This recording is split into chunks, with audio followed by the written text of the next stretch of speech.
બે મકાન 1.995 લાખમાં વેચે છે। બે મકાન સરખી કિંમતે વેચે છે।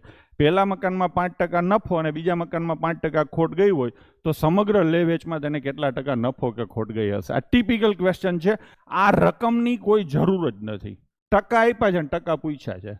નફો નુકસાની સરખી હોય, વેચાણ કિંમત સરખી હોય તો કન્સિક્યુટિવ ટ્રાન્ઝેક્શન જેટલી ખોટ જાય। તમે સીધે સીધું કહી શકો છો 5% નફો એટલે +5, 5% ખોટ એટલે -5, અને આનું કન્સિક્યુટિવ કરીએ તો 25 ભાગ્યા 100 એટલે 0.25। હું તો આ રામાયણ કરું છું, બાકી ઘણા જવાબ આપી દીધો હશે, 0.25%ની ખોટ ગઈ હશે। ડન છે? તો ઓપ્શન બી તમારો જવાબ। વીરેશ તેની પાસેના બે મકાન એક સરખી કિંમત 1.995 લાખ એટલે 1,99,500 માં વેચે છે। જો પહેલા મકાનમાં 5% નફો થાય અને બીજા મકાનમાં 5%ની ખોટ જાય, આખી દુનિયાને પૃથ્વી પર ખબર છે કે નફો અને ખોટ એક હરખો હોય ત્યારે હંમેશા શું થાય? ખોટ જાય। લ્યો, ખોટ વાળો એક જ જવાબ છે, પણ એ આંકડો સાચો છે કે નહીં? તો કેવી રીતે? 2 નો વર્ગ ભાગ્યા 100, 25 વર્ગ થાય 25 ભાગ્યા 100, 2 પોઈન્ટ કાપો એટલે 0.25। Option B is the right answer.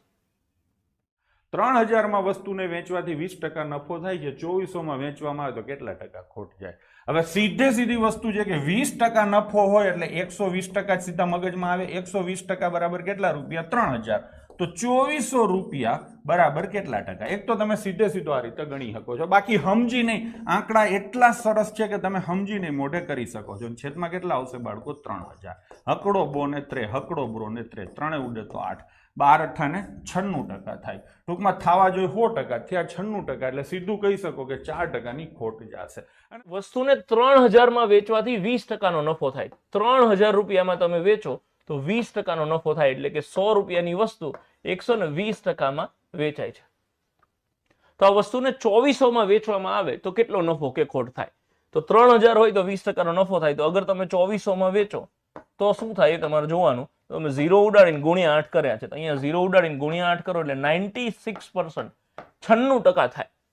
પડતર કિંમત કોઈ પણ વસ્તુની આપણે 100% ધારતા હોઈએ છીએ। અગર આ 96% થઈ તો ક્લિયરલી આ વિઝિબલ અને કહી શકાય એવી વસ્તુ કે 4%નું નુકસાન જાય જો 2400 માં વેચાય તો, રાઈટ।